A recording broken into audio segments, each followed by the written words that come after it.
আপনি কি জানেন কিভাবে এই কার্টুনগুলোর কারণে আপনি অ্যামাজন থেকে জিনিস অর্ডার করতে পারছেন? আর সম্প্রতি আহমেদাবাদে বিমান দুর্ঘটনাটিকে সিমসন আগে থেকেই ভবিষ্যৎবাণী করেছিল। ভাই, আজকের ভিডিওটি শেষ পর্যন্ত দেখবেন, কারণ আজকে অনেক বড় বড় তথ্য উন্মোচন করা হবে। তাহলে আর কথা না বাড়িয়ে চলুন ভিডিওটি শুরু করা যাক। আর এখনো যারা আমাদের চ্যানেলটি সাবস্ক্রাইব করেনি তারা সাবস্ক্রাইব করে দিন। ইলন মাস্কের মঙ্গল গ্রহে মানুষ পাঠানো।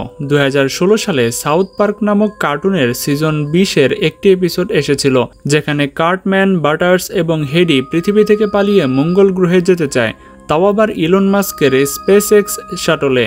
কিন্তু তাদের পরিকল্পনা ব্যর্থ হয়, কারণ মঙ্গল গ্রহে যাওয়া এত সহজ নয়। তারা এই ধারণাটি মজার ছলে দেখিয়েছিল, কিন্তু আপনি যখন আজকের স্পেসএক্সের অগ্রগতি দেখবেন তখন মনে হবে যে সাউথ পার্কও ভবিষ্যতের ট্রেলার দেখাচ্ছিল। 2016 সালে স্পেসএক্স খুব বেশি অগ্রগতি করেনি, কিন্তু তারপরে ইলন মাস্ক স্টারশিপ প্রজেক্ট শুরু করে, যার ফলে আমাদের মঙ্গল গ্রহে যাওয়ার আশা কিছুটা দেখা যায়। কিন্তু এই কারণটি তার অনেক আগেই কিছুটা হলেও ভবিষ্যৎবাণী করে ফেলেছিল। সিমসনে কোভিড পূর্বাভাস। দ্য সিমসন এর সিজন 4-এ, যা প্রথম 1993 সালে টিভিতে এসেছিল, তাতে একটি এপিসোড আছে যা মানুষকে 2020 সালের কোভিড মহামারীর কথা মনে করিয়ে দেয়। এপিসোডের নাম মার্জ ইন চেইনস। এই এপিসোডে স্প্রিংফিল্ড শহরের একটি রহস্যময় অসুস্থতা ছড়িয়ে পড়ে, যার নাম ওয়াসাকা ফ্লু।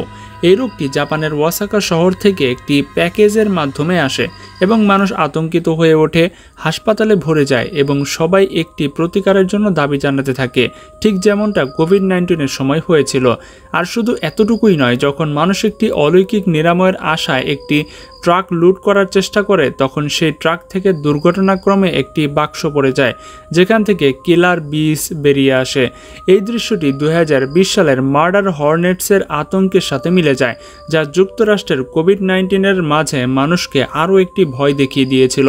তাই যখন 2020 সালের মহামারী, আতঙ্কিত কেনাকাটা, মাস্ক সংস্কৃতি এবং মার্ডার হর্নেটসের সবকিছু বাস্তবে ঘটল, তখন মানুষ দ্য সিমসন্সের এই এপিসোডকে একটি ভবিষ্যতের সতর্কতা হিসেবে মনে করতে শুরু করল। ভারতের নিউক্লিয়ার পাকিস্তান। দ্য সিমসন্সের একটি এপিসোডে, যেখানে ডোনাল্ড ট্রাম্পকে আমেরিকার প্রেসিডেন্ট দেখানো হয়েছিল, সেখানে ভারত ও পাকিস্তানের একটি উল্লেখ ছিল। এই দৃশ্যে ক্লাউন মজা করে বলে, পাকিস্তান এবং একটি প্যানকেকের মধ্যে পার্থক্য কী? এবং সে নিজেই উত্তর দেয়, আমি এমন কোনো প্যানকেককে চিনি না যাকে ভারত পারমাণবিক বোমা দিয়ে আঘাত করেছে। এটি যদিও কেবল একটি কৌতুক ছিল, কিন্তু যেহেতু সিমসন্স ইতিমধ্যে এতগুলো নির্ভুল ভবিষ্যৎবাণী করে ফেলেছে যে তাদের এই দৃশ্যটিকে শুধু একটি কৌতুক হিসেবে উপেক্ষা করা যায় না। এমনিতেই ভারত পাকিস্তানের মতো উত্তেজনার পরিবেশ চলছে, তাই কে জানে নিউ কিং পাকিস্তান এই উক্তিটি সত্যিও হতে পারে। জেটসনের ভবিষ্যৎ প্রযুক্তির পূর্বাভাস। ভাবুন তো, একটি কার্টুন যা 1962 সালে তৈরি হয়েছিল, কিন্তু সেটি ভবিষ্যতে যা দেখিয়েছিল তা আজ আমাদের বাড়িতে বাস্তবে পরিণত হচ্ছে। হ্যাঁ, কথা বলছি দ্য জেটসন্সের, একটি ভবিষ্যৎবাদী পরিবার যা জীবনযাপন ছিল প্রযুক্তিতে ভরপুর। উড়ন্ত গাড়ি, রোবট এবং আকাশচুম্বী বিল্ডিংয়ে ভরা এই শোটি আনুষ্ঠানিক একটি নির্দিষ্ট বছরে সেট করা হয়েছিল, কিন্তু এতে দেখানো অনেক ধারণা আজ ইতিমধ্যেই বিদ্যমান, যেমন ভিডিও কলিং। জেটসনের চরিত্রগুলো একে অপরের সাথে টিভি স্ক্রিনে কথা বলতো, ঠিক যেমনটা আজ আমরা জুম, স্কাইপি, ফেসটাইম ইত্যাদি ব্যবহার করে থাকি। 1960-এর দশকে ভিডিও কলের ধারণা কেবল বিজ্ঞানীর কল্পকাহিনী ছিল মাত্র, কিন্তু জেটসন তাকে স্বাভাবিক করে তুলেছে। Smart Holmes. জেটসনের একটি কল্পনার জন্ম দিয়েছিল, যার ফলে প্রযুক্তি ধীরে ধীরে বাস্তবে পরিণত হচ্ছে। তো আপনাদের কি মনে হয়, আমরা কি শীঘ্রই উড়ন্ত গাড়িতে করে অফিসে যেতে পারবো? ফিউচারামা ভার্চুয়াল রিয়েলিটি প্রেডিকশন। ফিউচারামা একটি ফিউচারিস্টিক কার্টুন শো যা সিমসনের নির্মাতা তৈরি করেছিল। এই শোটি প্রথম 1999 সালে টিভিতে এসেছিল। একটি নির্দিষ্ট এপিসোড যখন চরিত্রগুলো মুন অ্যান্ড শিপে যায়, তখন একটি দৃশ্য আসে যেখানে এমি ওংগে নামের একটি চরিত্রটি একটি গেম খেলছে। সেই গেমটির নাম ছিল ভার্চুয়াল স্ক্যাপ বল। এখানে খেয়াল করার মতো বিষয় হচ্ছে, এমি তার মাথায় একটি VR হেডসেট পরে আছে এবং ভার্চুয়াল রিয়েলিটি সেট, ঠিক যেমন আজকাল আমরা মেটা কোয়েস্ট বা প্লে স্টেশনে VR ব্যবহার করে থাকি। সেই সময় VR একটি পরীক্ষামূলক প্রযুক্তি ছিল, যা কেবল ল্যাব, গবেষণা কেন্দ্র বা হাই এন্ড গেমিং অর্কেডগুলোতে পাওয়া যেত। কিন্তু ফিউচারামা তখনই দেখিয়েছিল যে একদিন এমন সময় আসবে যখন VR সবার জন্য সাধারণ, সহজলভ্য এবং দৈনন্দিন জীবনের অংশ হয়ে যাবে। এবার সবচেয়ে আকর্ষণীয় অংশটি হচ্ছে এমি কোনো শারীরিক নড়াচড়া ছাড়াই গেম খেলছিল, শুধু মস্তিষ্ক বা চোখ ব্যবহার করে। তো হয়তো এটিও একটি ইঙ্গিত যে ভবিষ্যতে মাইন্ড কন্ট্রোলড VR বা নিউরালিঙ্ক টেকও আসতে চলেছে, যেমনটা আজ ইলন মাস্কের নিউরালিঙ্ক চেষ্টা করা হচ্ছে। 1999 সালে তৈরি করা একটি মজার কার্টুন আজ হাই এন্ড প্রযুক্তি বিশ্বকে নির্মূলভাবে প্রতিফলিত করে। President Donald Trump. সিমসনের একটি এপিসোড এসেছিল 2000 সালে, যার নাম ছিল বার্থ টু দ্য ফিউচার। এই এপিসোডে ভবিষ্যতে দেখানো হয়েছিল যেখানে লিসা সিমসন আমেরিকার প্রেসিডেন্ট হন। ওভাল অফিসের একটি গুরুতর মিটিং চলছিল। লিসা বলেন, আপনারা জানেন আমরা প্রেসিডেন্ট ট্রাম্পের কাছ থেকে একটি বাজেট সংকট উত্তরাধিকার সূত্রে পেয়েছি। হ্যাঁ, আপনি ঠিকই শুনেছেন, প্রেসিডেন্ট ট্রাম্প। ভাবুন, এটি 2000 সালের কথা, যখন ডোনাল্ড ট্রাম্প শুধুমাত্র একজন ব্যবসায়ী এবং রিয়েলিটি টিভি স্টার ছিলেন। তিনি কোনো রাজনীতিবিদও ছিলেন না। কেউ ভাবতেই পারেনি যে একদিন তিনি হোয়াইট হাউসে যাবেন। এরপর 2016 সালে যখন ট্রাম্প সত্যিই মার্কিন প্রেসিডেন্ট হলেন, তখন মানুষের চোখ কপালে উঠল। শুধু তাই নয়, সাউথ পার্কও 2015 সালে যখন ট্রাম্প আনুষ্ঠানিকভাবে নির্বাচনে এসেছিল, তখন তাদের জয়ের বিষয়টি পরোক্ষভাবে দেখিয়েছিল।